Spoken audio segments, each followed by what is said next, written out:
the king's dream, and they all have favor with the king. But then King Nebuchadnezzar comes up with this clever idea to build a gold statue 90 feet high.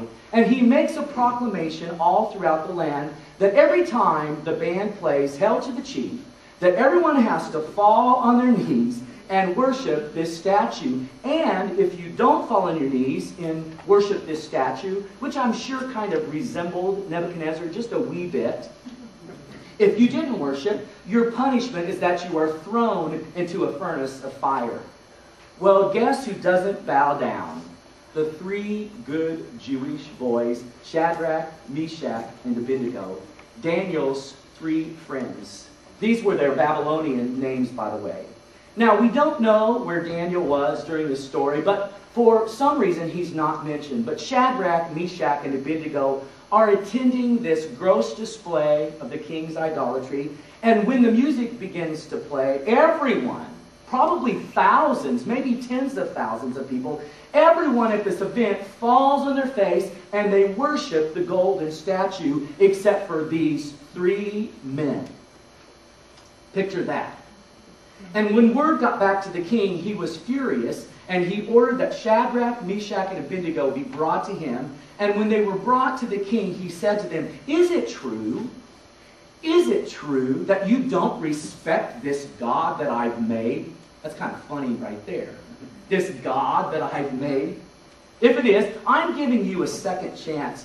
But from now on, when the music plays, when you hear Hail to the Chief, you got to get on your knees and worship this statue that I've made. And if you don't, I'll have you thrown in a furnace of fire. Kind of easy to tell what Nebuchadnezzar's shadow mission is. He wants to be God. He wants to be the great one. So, here are Shadrach, Meshach, and Abednego, and once again their intentional lives are being called into question. And once again, they are facing two choices. Now get this, church. Here's what they're facing. Compromise on one hand, conviction on the other. A conventional life on one hand, an intentional life on the other. A shadow mission here, a real mission here. Listen to what they do, because this is so cool. Daniel chapter 3:16, I'm reading from the Message. It says, Shadrach, Meshach, and Abednego answered King Nebuchadnezzar, "Your threat means nothing to us." Got a little attitude, don't they? "Your threat means nothing to us. If you throw us in the fire, the God we serve can rescue us from your roaring furnace and anything else you might cook up, O king. But even if he doesn't, it wouldn't make a bit of difference, O king. We still wouldn't serve your gods or worship the gold statue you set up." You see, Shadrach, Meshach, and Abednego had convictions. They had convictions that were strong and unshakable. So they said to King Nebuchadnezzar, "Hey, we're not going to live a conventional life. We're not going along with the crowd. We're not puppets where you can just pull our strings. We're not going to give in to our shadow mission and use our gifts for your glory.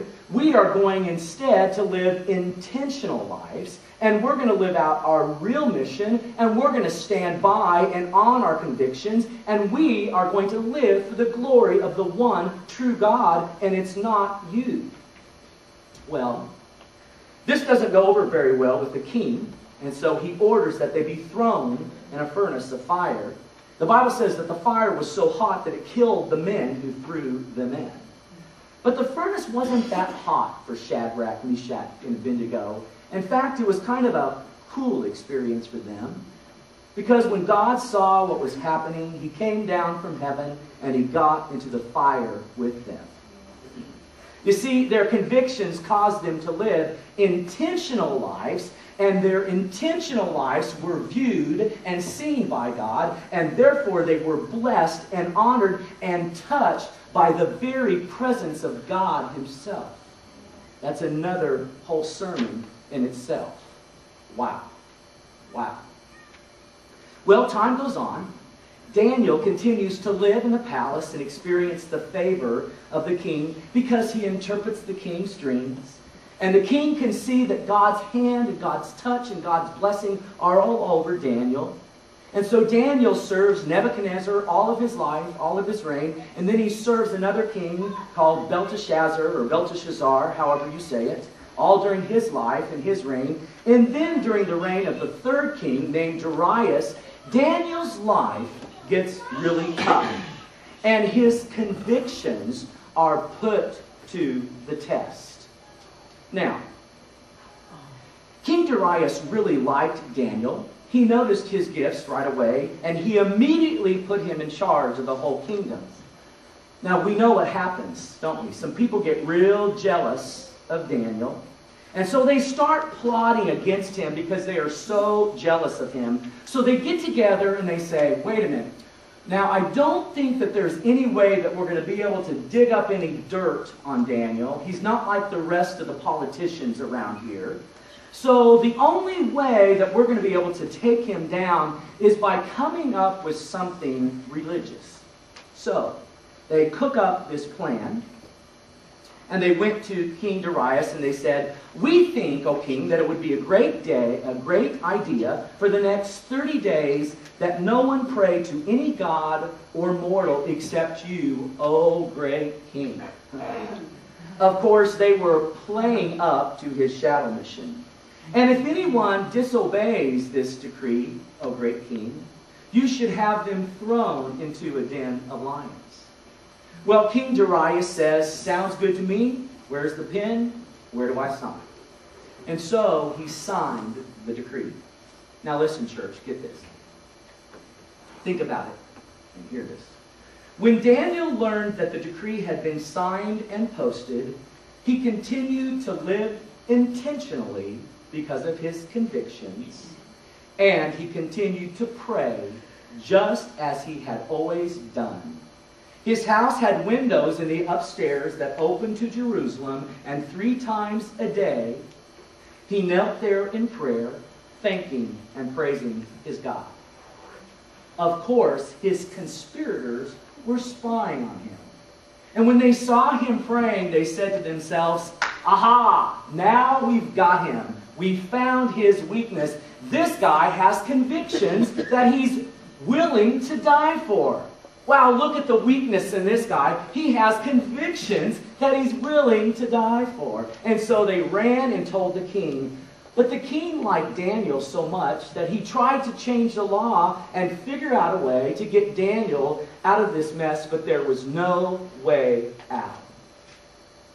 And so the king ordered Daniel be thrown into the lion's den. But he said to him, now listen to this. This is so interesting. Look at this verse. Here's a pagan king saying to Daniel, your God, to whom you are so loyal, he is going to get you out of this. Isn't that unbelievable? A pagan king says to Daniel, because you are so intentional in your convictions, the God that you serve can't help but notice how you are living, and he is going to get you out of the mess that you're in. That's amazing. So they threw Daniel into the lion's den. I was thinking about this, and I thought, isn't it going to be fun to get to heaven and sit down and have a conversation with Daniel about the night that he spent in the lion's den? I'm looking forward to that conversation. Well, here's what's funny. Daniel wasn't the one who was upset that night. King Darius was the one who was upset. The Bible says he refused to eat, he couldn't sleep, and he spent the night fasting. And at daybreak, the king jumps out of bed and he hurries to the lion den. As he approached it, he called out anxiously, listen to this, Daniel, servant of the living